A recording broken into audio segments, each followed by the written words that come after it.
the control center, press the options button, which is now the unlabeled 3 lines button. Technically it's still called options. This will allow you to configure the control center, so if you don't use things like music or broadcasting, you can turn those off. Or you can turn on things like accessibility options if you want to easily access those. There's also an option for quick PSVR settings if you have a headset yourself.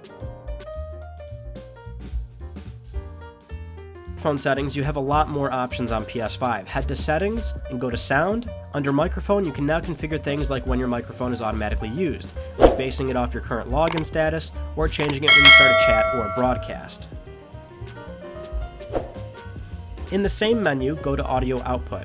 PS5 now lets you specify the audio output to a specific device, like an AV amplifier or a soundbar. You can also adjust the channels your device supports alongside the speaker positions of your setup. Okay, we're almost done with sound. Before we leave, head to the bottom of audio output and you'll have the option to turn off the home screen music or keytones. Game applications on PS5 play an audio track from that game if you're hovering over them, kind of like PS3. And PS4 actually did this too, but most never realized this because you actually had to scroll downward on a PS4 game to hear it, and most PS4 players either turned off their home screen music or they were okay with the generic sound. But on PS5, this might be more of a polarizing change since the music will be different based on the title that you're hovering over, so if this bugs you, here's where you can turn that off. Over time, you might want to make sure that you check the dust catchers in your PS5.